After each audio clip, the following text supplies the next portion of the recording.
நாம் 60 ஆண்டு காலமாக மாறி மாறி இரண்டு வரும் அரசியல் கட்சிகள் திமுக அதிமுக 5 ஆண்டுக்கு ஒரு முறை திமுக 5 ஆண்டுக்கு ஒரு முறை அதிமுக என்று மாறி மாறி ஆட்சி செய்து இந்த ஆட்சியாளர்களினுடைய ஆட்சியிலே வாழ்ந்திருக்கிறோம்.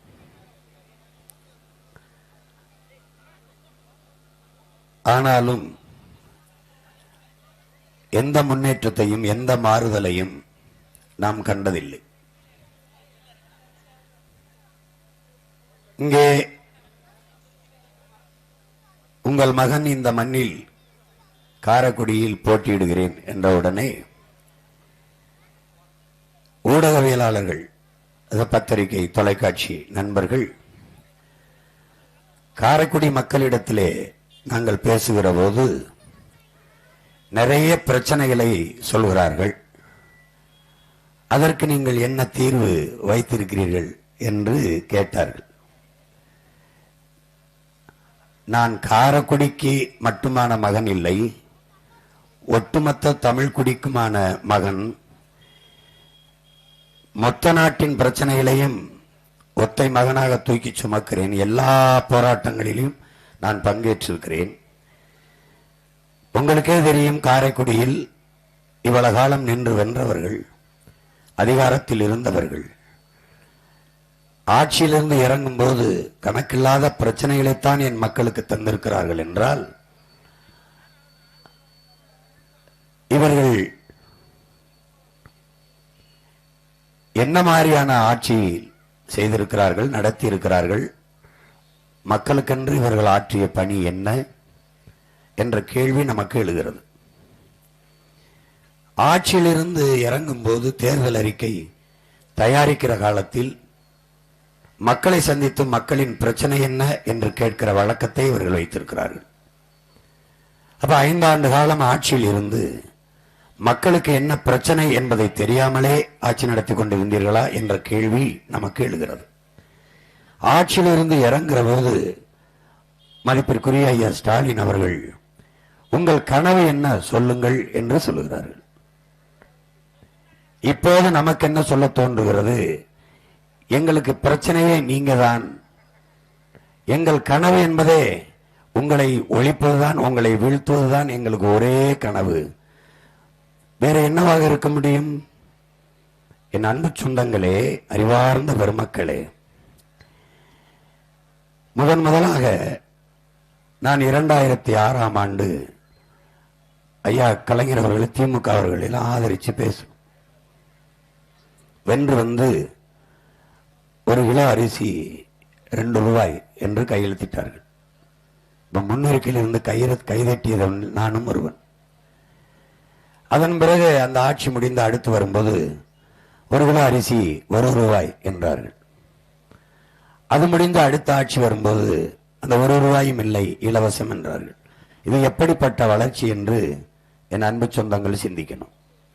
2 ரூபா அவ்வளவுதான் வசதி இருக்கு 1 கிலோ அரிசி வாங்குறதுக்கு. அடுத்த 5 ஆண்டு ஆண்டுட்டு இறங்கும் போது 1 ரூபா வளர்ந்துட்டான். 1 ரூபாய்க்கு தான் வக்கு இருக்கு. அதுக்கப்புறம் போனா அந்த 1 ரூபாய்க்கு வக்கு இல்லை, இலவசமா போட்டா தான் அந்த அரிசியை வாங்கி வயிறு வளர்த்து உயிர் வளைக்க முடியும் என்கிற ஏழ்மை வறுமை நிலையை நமக்கு பரிசாக தந்ததை தவிர இவர்கள் எதையும் செய்யவில்லை. இந்த ரேஷன் கடையில் பகிர்ந்தளிக்கப்படுகிற, இந்த நியாய விலை கடையில் பகிர்ந்தளிக்கப்படுகிற அரிசியை சாப்பிடுகிற ஒரு அமைச்சர், ஒரு சட்டமன்ற உறுப்பினர், ஒரு நாடாளுமன்ற உறுப்பினர், அல்லது ஒரு மாமன்ற உறுப்பினர், ஒரு கவுன்சிலர், ஒரு பஞ்சாயத்து போர்டு பிரசிடென்ட், யாராவது சொல்லு, ஊராட்சி தலைவர் யாராவது சொல்லு, இல்ல. ஏன்? தரம் இல்லை. அப்ப தரமில்லாத ஒன்றை கொடுப்பது, தன் நாட்டு மக்களுக்கு கொடுப்புகிற அரசை எப்படி நல்ல அரசு என்று ஏற்றுக்கொள்வது? எப்படி இருக்குது? உலகத்துல எல்லா நாடுகளிலும் என் அன்பு மக்கள் கவனிக்கணும், எல்லா நாடுகளிலும் அரசு நடத்துவதெல்லாம் தரமா இருக்கு. மருத்துவமனையா தரமா இருக்கும், கல்வியா தரமா இருக்கும், போக்குவரத்தா தரமா இருக்கும், மின் உற்பத்தி விநியோகமா தடையற்று இருக்கும். குடிநீரா அருமையா இருக்கும், சிறப்பா இருக்கும். பிரிட்டன்ல எல்லாம் இங்கிலாந்துல எல்லாம் கழிவறையில் வருகிற தண்ணீர் கூட அதை கூட எடுத்து குடிக்கிற மாதிரி போவார்கள், திரும்பி குடிச்சிட்டு போவார்கள். அவ்வளவு தூய குடிநீரை அந்த நாட்டின் குடிகளுக்கு கொடுக்கிறார்கள். தடையற்ற மின்சாரம் கொடுக்கிறார்கள், தரமான மருத்துவம் கொடுக்கிறார்கள், தரமான கல்வியை கொடுக்கிறார்கள். ஆனால் நம்முடைய அரசு நடத்துகிற எதுவுமே தரமற்று இருக்கே. காரணம் என்ன? அதற்கு நேர்மாறாக தனியார் நடத்துகிற எல்லாம் போக்குவரத்தா, பள்ளியா, கல்லூரியா, மருத்துவமனையா, தங்கும் விடுதியா, எல்லாமே தரமாக இருக்கிறதே ஏன்? அது எப்படி இருக்குது? எல்லாவற்றையும் தனியார் தான் சிறப்பாக நடத்துவார், கொடுப்பார் என்று எல்லாவற்றையும் தனியாருக்கே கொடுத்து விட்டால் அரசின் வேலை என்ன? இந்த அரசை நிறுவுவதற்கு இந்த தேர்தல் இதற்கு இத்தனை 1000 கோடி செலவதற்கு இந்த அரசு எதை நடத்துகிறது? அரசிடத்தில் எது இருக்கிறது? சாராய கடையை தவிர, டாஸ்மார்க்கை தவிர, மக்களை குடிக்க வைத்து கொள்ளுகிற அந்த டாஸ்மார்க்கை தவிர வேற எதை அரசு நடத்துகிறது? எது இடத்தில் எது அரசிட்ட இருக்கு? தொழிற்சாலை அது தனியார் முதலாளிகிட்ட இருக்கு. எதை அரசு வச்சுக்கிறது? எல்லாவற்றையும். இப்ப மின் உற்பத்தி விநியோகமா, காற்றாலை மின்சாரம் சூழியலுக்கு, சுற்றுச்சூழலுக்கு எந்த கேடும் இல்லை, அது தனியார். மின் உற்பத்தி சூரிய ஒளியில் மின் உற்பத்தியா, அது தனியார் முதலாளிகள்.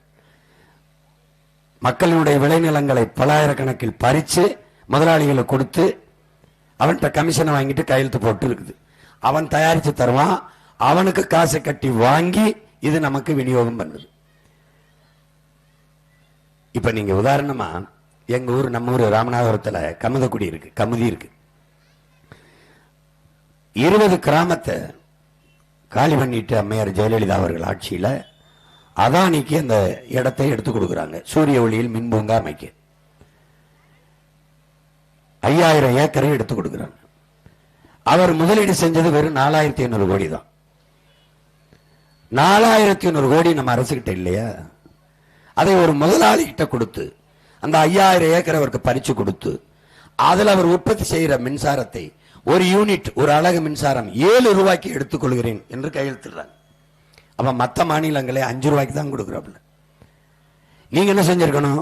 ஏற்கனவே நமக்கு மின்துறையில 1 லட்சம் கோடி கடன் இருக்கு, இழப்பு இருக்கு, டெபிசிட் இருக்கு.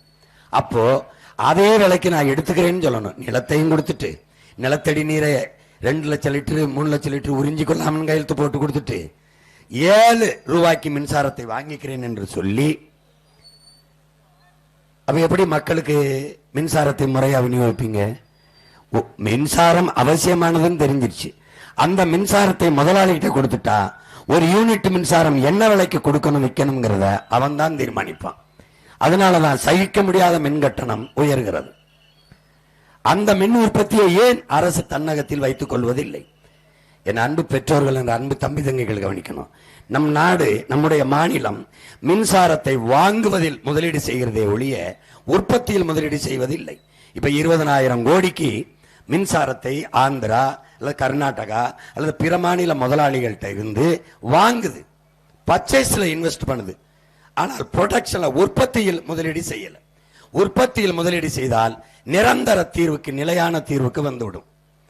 வாங்குவதில் முதலீடு செய்து கொண்டே இருந்தால் ஒரு யூனிட் மின்சாரம், ஒரு அலகு மின்சாரம் வாங்கும் போது 1 ரூபாய் கமிஷன் எடுத்தா கூட பல ஆயிரம் கோடி வந்துருது.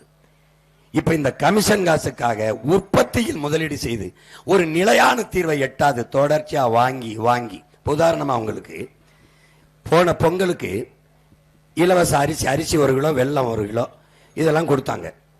எங்க இருந்து வாங்கினாங்கன்னு நினைக்கிறீங்க? குஜராத்ல. அப்ப நம்மகிட்ட கரும்பு இருக்கு, சர்க்கரை இருக்கா இல்லையா? இருக்கு. நம்மகிட்ட அரிசி இருக்கா இல்லையா? இருக்கு. நம்ம விளைய வைக்கிற நெல்லை வீதியில போட்டு முளைக்க விட்டு நம்ம கரும்பை உரிய விலை கொடுத்து கொள்முதல் செஞ்சு அதை சர்க்கரை ஆலையில் சர்க்கரை எடுக்காம விட்டு குஜராத்தில் போய் வாங்கிட்டு வந்து, ஏன் குஜராத்தில் வாங்கணும்? மொத்தமா வந்துட்டு ஒரு அடிமாட்டு விலைக்கு தரங்கட்ட அரிசி வெள்ளத்தை வாங்கிட்டு வரும்போது அதுக்குள்ள புழு இருந்தது, உருகி ஓடிச்சு. அதுக்கு அமைச்சர் சொல்றாரு, எப்படி பார்த்தாலும் நீங்க பயன்படுத்தும் போது அது உருக்கித்தானே பயன்படுத்துவிய, அதனால நான் உருக்கியே கொடுத்துட்டேன்றாப்புல.